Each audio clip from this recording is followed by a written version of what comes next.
नमस्कार दोस्तों। सीबीआई 2 साल से मुंह में दही जमाई बैठी है, लेकिन ना तो अपडेट दे रही है और ना ही रिपोर्ट सौंप रही है।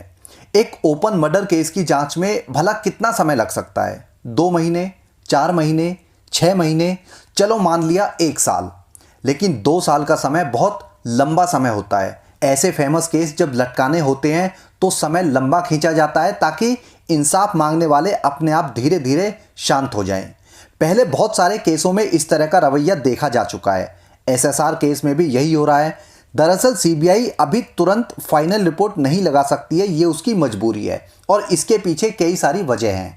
सबसे बड़ी वजह यही है कि एसएसआर फैंस भले ही आज की डेट में शांत दिख रहे हैं, लेकिन ये लोग शांत नहीं बैठे हैं और एसएसआर अभी भी हर किसी के दिमाग में बैठा हुआ है। और अगर सीबीआई ऐसे में इसे आत्महत्या बताती है तो न सिर्फ सीबीआई की ऐसी तैसी हो जाएगी, बल्कि केंद्र की बीजेपी सरकार तक भी आग की लपटें पहुंचेंगी, क्योंकि सीबीआई केंद्र सरकार के अधीन काम करती है।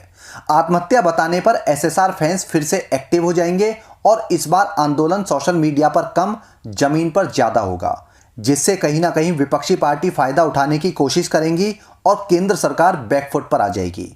दोबारा आंदोलन शुरू होने का शक इसलिए भी है क्योंकि ये एक क्लियर मर्डर है और इसे आत्महत्या बता के पल्ला नहीं झाड़ा जा सकता। हाल फिलहाल में तो बिल्कुल नहीं।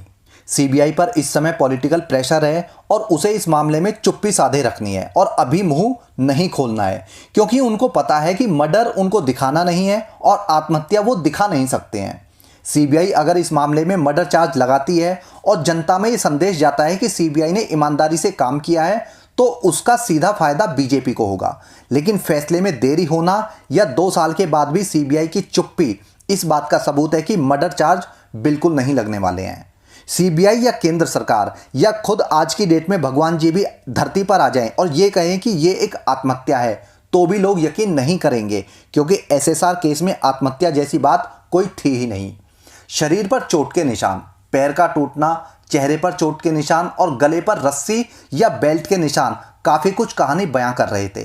चलो सोशल मीडिया और यूट्यूबर्स की बात छोड़ देते हैं, ये तो लोग कुछ भी कह देते हैं और कुछ भी बातें बना लेते हैं और ये लोग जो है एक्सपर्ट भी नहीं है। लेकिन देश ही नहीं बल्कि विदेशों में बैठे कई डॉक्टर्स और फॉरेंसिक एक्सपर्ट ने खुल के ये बयान दिया था कि आत्महत्या के बाद गले पर इस तरह के निशान नहीं बनते हैं जैसे एसएसआर के गले पर थे। एम्बुलेंस में एसएसआर की बॉडी ले जाने वाले लड़के ने भी कहा था कि एसएसआर के शरीर पर चोट के निशान तो थे ही, बल्कि उसके शरीर पर सुई, निडिल के निशान भी थे।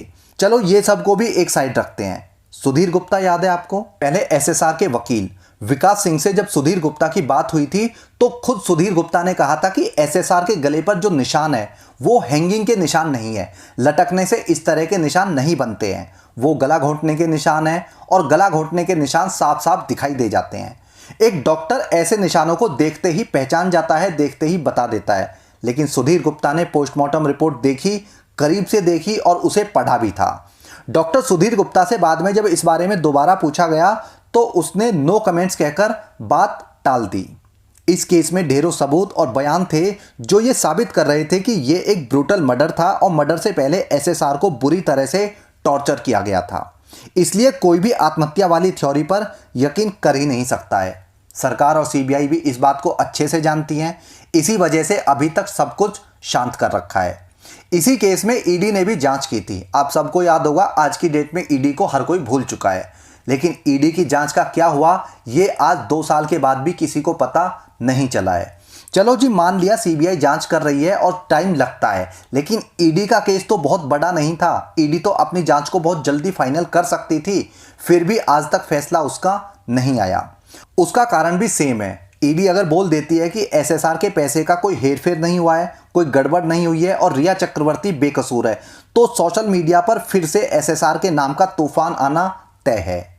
ईडी अगर रिया एंड गैंग को बेकसूर बताती है तो लोग सीबीआई के लिए भी सवाल उठाना शुरू कर देंगे और ईडीआई की जांच तो सवालों के घेरे में आएगी ही, बल्कि सीबीआई पर और ज्यादा दबाव बनता चला जाएगा। और अगर सीबीआई पर दबाव बनेगा तो कहीं ना कहीं नेता और सरकारें भी इसके लपेटे में आनी है। इसलिए लोग भड़क ना जाए या आवाज उठानी शुरू ना कर दे, सरकार की बुराई शुरू ना कर दे, इसलिए सीबीआई को म्यूट कर रखा है। और सीबीआई म्यूट है इसलिए ईडी से रिपोर्ट लगवाने का सवाल पैदा ही नहीं होता है। वैसे केस किस दिशा में जा रहा है या किस दिशा में जाएगा, आप इस बात से भी अंदाज़ा लगा सकते हैं कि रिया को उसका पासपोर्ट वापस मिल चुका है।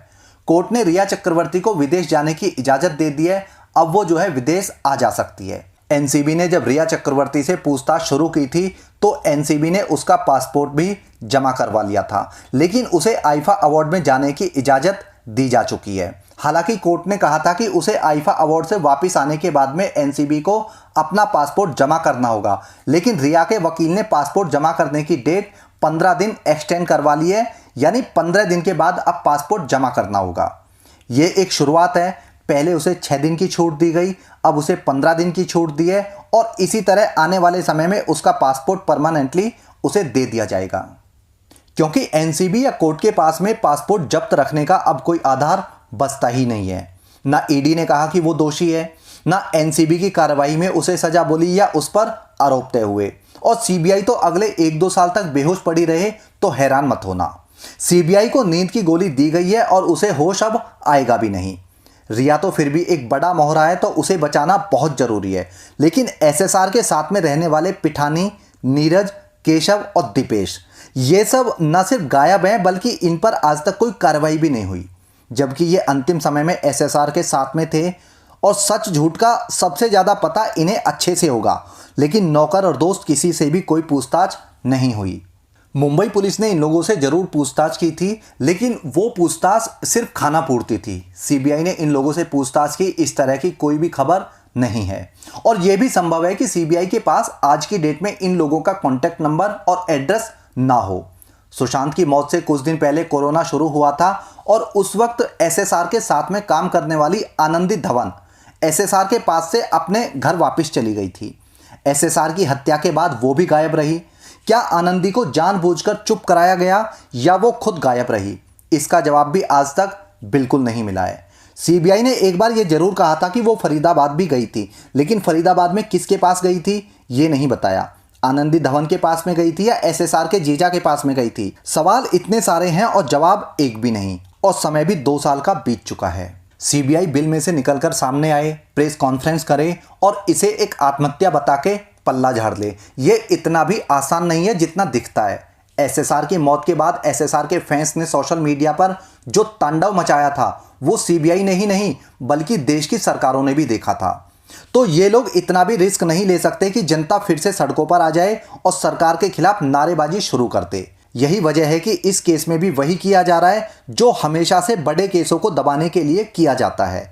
और एक चीज, जब भी कोई केस लंबा खींचा जाता है तो एक ये भी सच्चाई है कि इसका एक मकसद किसी ना किसी बड़े मगरमच्छ को बचाने का होता है। एसएसआर का केस ऐसा है जो सबसे छोटे मोहरे दीपेश सावंत और नीरज से लेकर महाराष्ट्र के सबसे बड़े मगरमच्छ तक जुड़ता चला जाएगा, और यह चेन ऐसी है जिसमें बड़े बड़े नाम सामने आ जाएंगे जो महाराष्ट्र ही नहीं बल्कि देश की बड़ी बड़ी पार्टियों को हर साल करोड़ों रुपए का चंदा और डोनेशन देते हैं। और यह विधि का विधान है कि गाय अगर दूध दे रही है तो ना तो उस पर हाथ उठाया जाता है और ना ही उसे भगाया जाता है। वो लात भी मारती है तो सहन करना पड़ता है।